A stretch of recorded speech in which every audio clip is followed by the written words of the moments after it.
Ayan, dito kami ngayon na may bibisitahin lang kami na kamiyembro namin sa Porpis. Bibisita lang kami doon. Hintay lang namin yung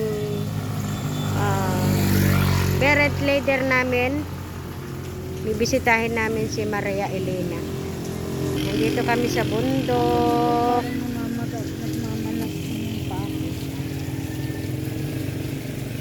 Balik dyan na lang tayo. Sasakay kami ng tricycle. Pupunta kami pababa. Bibisitahin lang kami na isang kamiyembro namin. Sa hapon na lang. Bibisitahin namin yung isang kamiyembro namin sa Porpis. Pasensya na kayo na wala kami ng kuryente kanina. Kaya ako nakapag-live. Tapos parang wala pa kami kanina Nawala na signal pa. ng wifi. Kaya pagdating mo hinahanin nga, Mama, walang signal Oo, ng wifi. namula yung pa namin eh. Yung pabulos. Wala sabi niya gano'n. Hindi, punta ako doon sa kabila. Wala pa kayong wifi? Kung gano'n, signal. 4 na araw na kami walang signal. Punta na kami sa loob at kami. Hinahanin namin. Masyadong makalaw ang pag-video ko.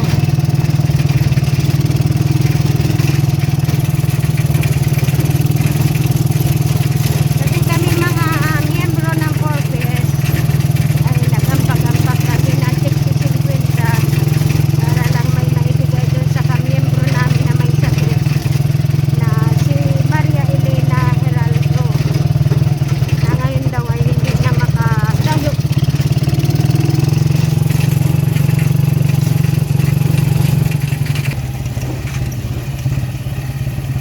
Kasakay lang kami sa tricycle. Naghahanap ako dito ng pantog-pantog. Nang ano? Pantog-pantog. Pantog-pantugan? Bakit? Para saan yun?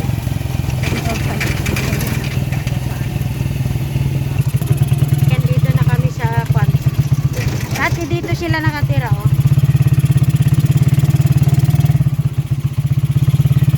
Kasama namin yung aming parent Gusto kong leader. pumunta sa bayan.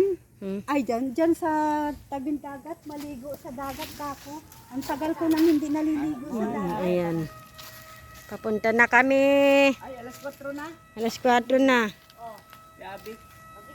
Oo, sige na. Maglalakad na lang kami paakyat.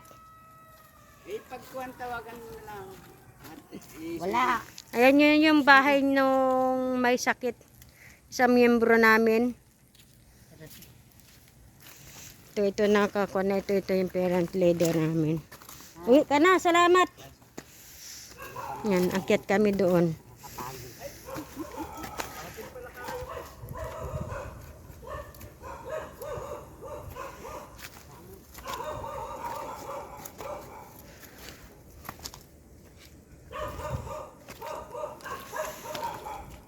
Ano niya, oh.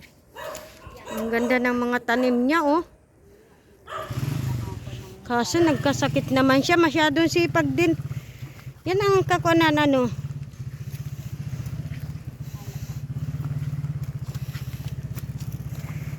Bibisita lang kami doon sa isang miyembro namin ng kwan, kamiyembro ng Porpis. At ang kwan, sabi hindi na makabangon.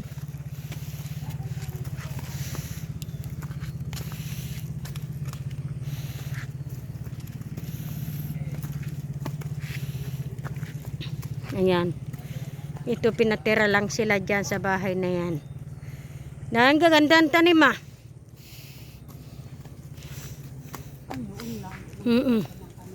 Ayan, pinatira lang sila dito. Talong at saka papaya. Ayan, titingnan lang namin kung ano yung sitwasyon ng may sakit. Ang gaganda ng ano nila noon. Isang miyembro namin. Ay, nakaupo naman pala eh.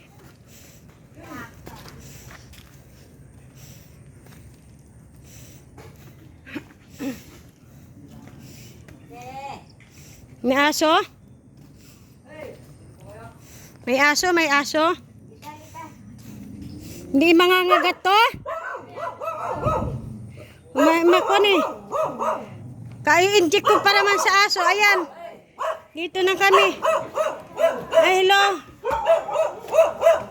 Kamusta, Elena? Nakakabangon ka naman pala na eh. Ha? Ha? Ito siya. Kamusta na? Hello, kumusta na? Baka Sabado punta kami ng Gordon. Bakit? Papatingin ako doon para kung kailangan ma-confine, di ba? So, hindi ko alam mo kung ano lang nila ako. Yan, kung paano nila. Nakapagpa-x-ray ka na ba? Anong sabi? Okay naman. Wala ako sakit sa Hindi baga. naman naninigarilyo yan. Hindi, kahit hindi siya naninigarilyo, Oo. kung may kasama siyang Kaya ano, pa-explain na exposed. ako negative. Nakadalawang beses na nga ako. Kaya lang kasi dyan sa Salma, hindi ako na-confine. Puro check up lang. Hoy, galing kami din kay ate mo, Edith. Mas malala naman si Edith sa kanya. Bakit? Ay, si ate mo, Edith. Naku. So, ano mga ano dala? Ano ako siya?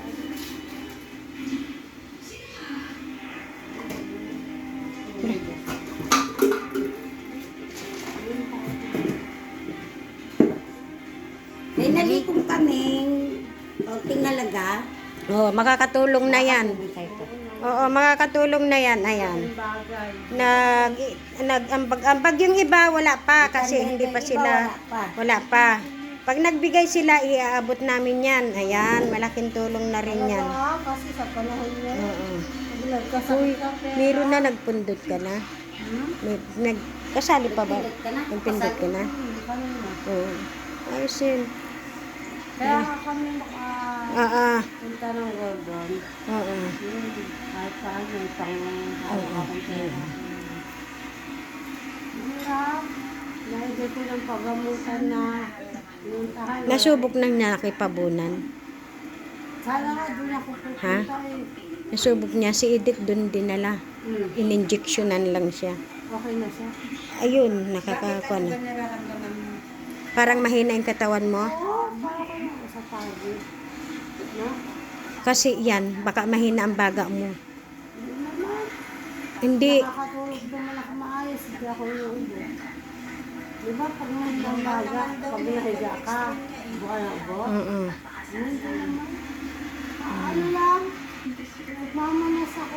Oo nga, bakit ka nagmamanas? Sa mukha ko. Oo, bakit ka nga nagmamanas? Ayan, nagmamanas daw siya. Oh. Kasi Kulang, ano ka naman, sagana ka naman sa saging. Naglalagas ba yung buhok mo? dati, hindi na. Oo. Dahil kung sasabihin Hindi kasi yan, pagpaligo mo siguro na medyo mainit, kaya naglagas. Ano? kulang siya sa Nagyo. potassium ka kung gano'n. Eh, kaso Oo. kumakain naman siya ng saging. Kulang daw ako sa Tapos pagkakas. tayo naglalagas yung buhok ko. Kulang ka daw sa potassium? Hmm. Sabi? Oo. Paano naging kulang ka Ikaw? sa potassium? May lakas ka naman kumain ng saging. Oo, ay, lawa. Meron naman talagang ganun time. Mas masustansya yun. Oo. Ay, sabi ng doktor, kulang ka sa potassium? Oo. Oh. Kasi karamihan Mars yung nagpupa ng ano at saka yung Tapos, apektado ang yung puso dito yung sa tuhod. masasakit yung uba mo tapos nagmamanas ka ng ano kulang sa potassium talaga yun eh. Yun ang Kaya, panang ano yun. 2 beses ako nakatumba. Oh. Dahil nung huling natumba ako, nagsanda kami. Nung unang natumba ako, na nagpa-alboran niya kami.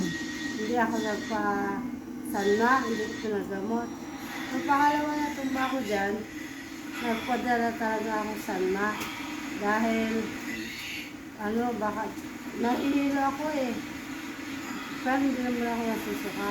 Tapos sabi ng doktor, nung check up ako doon, ano daw, mahina yung potassium ko kaya yung katawan ko hindi kaya ng umabot ako.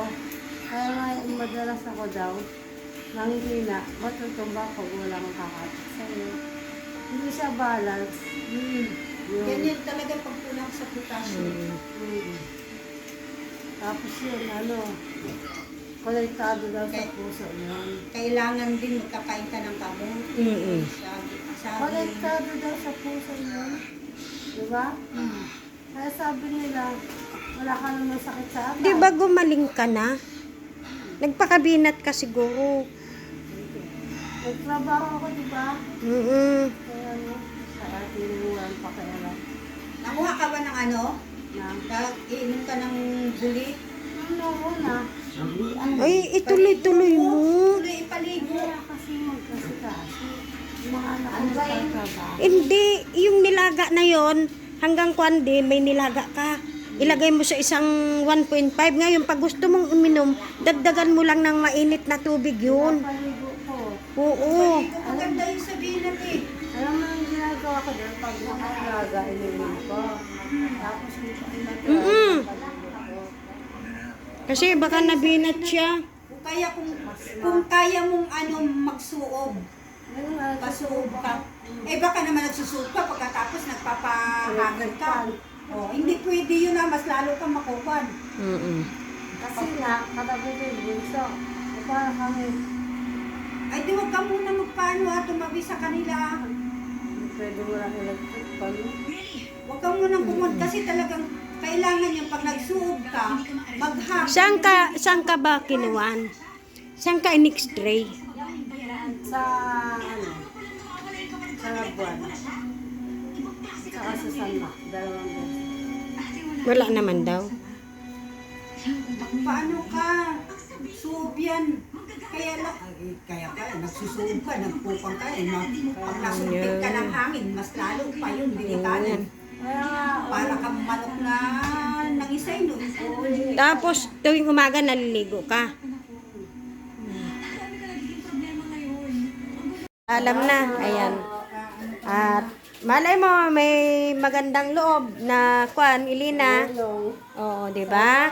Oo. May mabait ka puso. Oo, di ba? Kami. Mm-mm. At para, kay Edith may tumulong kay Edith. Malaking bagay yun. Kay Edith may tumulong. Ay, ganun ba? Oo, kaya nadala namin sa kwan. May tumulong na may mabuting puso, di ba? Napapalitan naman yung Oo. doktor pa. Oo. Diba? Yun mo. Magpagaling ka ha. Oo. O, yan. Punta na kami at ito'y kamimbro namin kamag-anak pa sa Purpose. Ito, binisita namin. Nag-ambag. Yung iba hindi pa nakakabigay, mag-ambag-ambag. Sige na. Punta na kami na, Elina. Ayun, nandun na yung mga kasamahan ko. Nilayasan na ako. Ito yung bahay nila. Pinatao lang sila dito.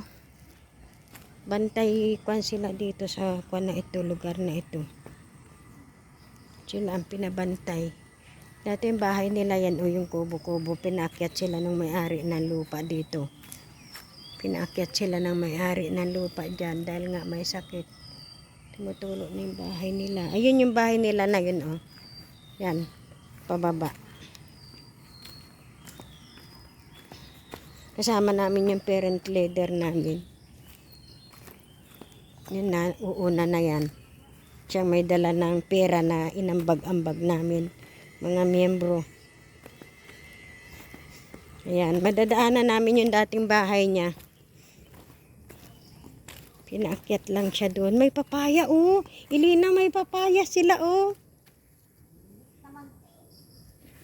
Hindi, pero ang sarap niyan. Native yan, eh.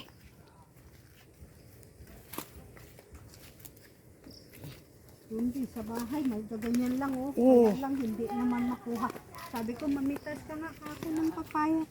Ang hirap ng pitasin, hindi nga abot. Ayun yung asawa niya. Hindi na nga kanya maabot. Sabi nung isa. Aileen, ano yon? Oo.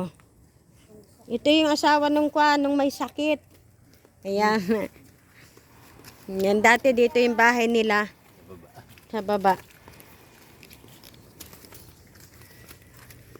Pipicturean sana kita, kaso nakahubo ka eh. Baka tayo makuan. Ayan, una ko na yung bahay nila. Ayan yung bahay nila, oh. Oo, dyan sila nakatira dati.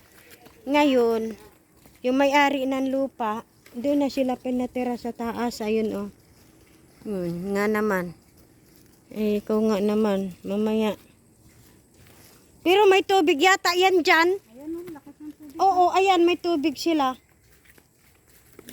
May tubig sila, may pakwan. Lakas, no? Lakas. Yan ang bahay no, nung may Hindi sakit. ano yan, hindi nawawalan tubig nila Oo. dito.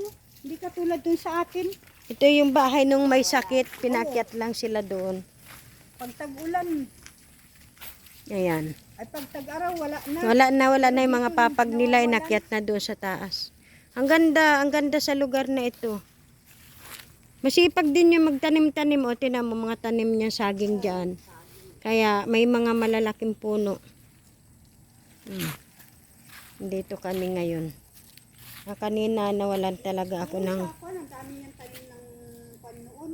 Oo. Talong, tapos yung tawag na pa yung luya, mga ano, binibenta nga nila yun. Kasi yung talong, binitinda sitaw. Ayan, babay na po. Babay na. Kahit paano, malaking tulong na perla yun na ibigay natin. Nakakabili na sila ng bigas doon. Oo.